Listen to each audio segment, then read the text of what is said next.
Your check engine light is flashing, the engine is shaking, and every time you press the gas, the car feels like it's fighting you.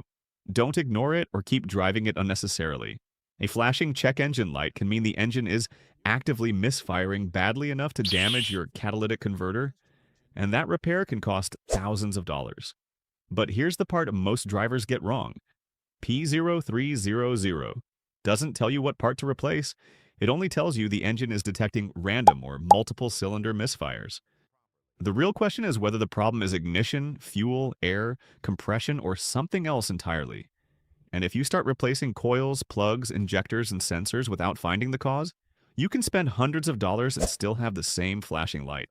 In this video, I'm going to show you the diagnostic steps that can quickly narrow down a P0300 and help you find the real problem before you start throwing parts at the car. Before we get into the diagnostics, if you enjoy learning how to fix your own vehicle, save money on repairs, and understand how your car actually works, make sure you hit that like button, subscribe to the channel, and turn on notifications. We upload practical automotive repair videos every week that can help you diagnose problems before they become expensive mistakes. Now, let's get started. First, understand what you are dealing with. P0300 means random or multiple cylinder misfire detected. Your engine monitors crankshaft speed fluctuations using the crankshaft position sensor. When a cylinder fails to produce its expected power during combustion, the crankshaft briefly slows down, and the computer can interpret that change as a misfire. If one specific cylinder keeps misfiring, you may get a cylinder-specific code like P0301 or P0303. If misfires are occurring across multiple cylinders, or the computer cannot consistently identify one cylinder as the source, you can get P0300. That distinction matters more than most people realize. A cylinder-specific code tells you where to focus your diagnosis, but it does not automatically mean you have a bad coil or spark plug. A random misfire can point toward a problem affecting multiple cylinders, such as fuel delivery, airflow, an intake leak, EGR operation, ignition, or another system-wide condition. That is also why the flashing light deserves your attention right now. A flashing check engine light is not a suggestion. It is a warning that the misfire may be severe enough to damage the catalytic converter, which is the expensive emissions control component in your exhaust. When unburned fuel reaches the converter, it can ignite inside the converter and cause its temperature to rise dramatically, potentially damaging the catalyst and the converter itself. A severe active misfire can damage a catalytic converter very quickly, and replacing one can cost hundreds or even thousands of dollars depending on the vehicle. That is a real reason to reduce driving, get the vehicle diagnosed as soon as possible, and avoid continuing to drive it unnecessarily while the light is flashing. If you found this useful and you want more straightforward engine diagnostics like this, hit that like button and subscribe.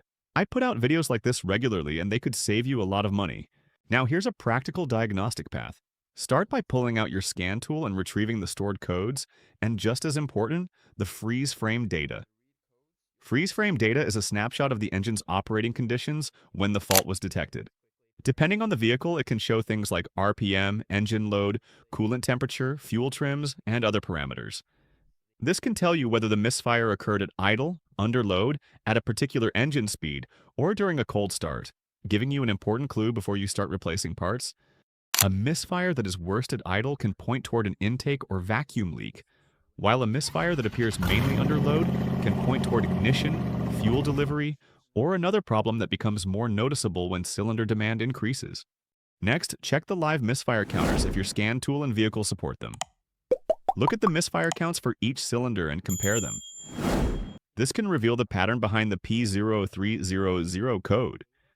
If multiple cylinders are accumulating misfires, look for a problem that could affect the engine as a whole, such as fuel delivery, an intake leak, airflow, EGR operation, ignition, or another system-wide condition.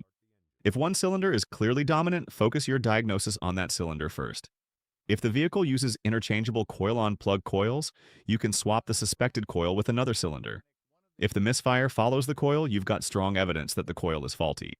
Next, check the fuel trims with the engine at operating temperature. Fuel trims show how much the computer is adjusting the air-fuel mixture, and they can provide valuable clues about what's happening. Fuel trims near zero are generally a good sign, but the acceptable range varies by vehicle and operating condition. As a general diagnostic guideline, sustained corrections around plus or minus 10% or more deserve investigation. If the trims are significantly positive, the computer is adding fuel because it is detecting a lean condition. Possible causes include an intake or vacuum leak, a MAF sensor that is underreporting airflow, low fuel pressure, restricted fuel delivery, or other air and fuel problems. If the trims are negative, the computer is removing fuel because it is detecting a rich condition. The important point is that fuel trim data helps you determine which direction to investigate before you start buying parts. Next, hunt for an intake leak. One of the fastest and most reliable methods is a smoke test, a machine that fills the intake system with smoke and allows you to see exactly where air is escaping. Pay particular attention to the intake manifold, PCV hoses, vacuum lines, throttle body connections, and intake boot.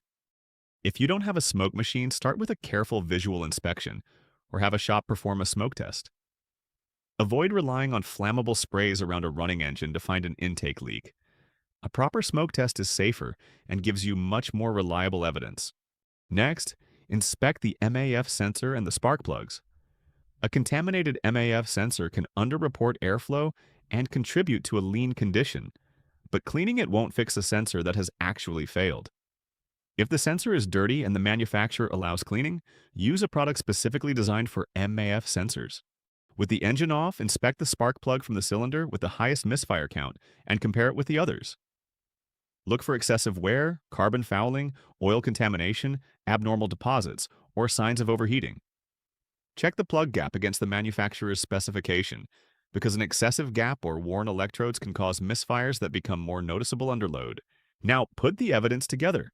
For a single-cylinder misfire, spark plugs and ignition coils are common suspects.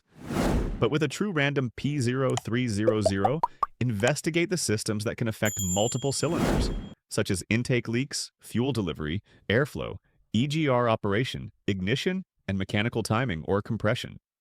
If fuel trims are significantly positive and a smoke test finds no intake leak, investigate fuel delivery and verify fuel pressure using the manufacturer's specified test procedure. If the misfire appears mainly under heavy throttle, pay particular attention to ignition and fuel delivery while also considering mechanical problems. Let the evidence guide your diagnosis instead of replacing parts at random. If your car bucks or jerks every time you accelerate at low speeds in traffic, don't assume it's automatically a transmission problem. The next video breaks down the most common causes of low-speed hesitation and shows you how to narrow down the real problem before you start replacing expensive parts. Be sure to subscribe to the channel and turn on the notification bell so you'll be the first to know when that video goes live. Thanks for watching, drive safely, and I'll see you in the next one.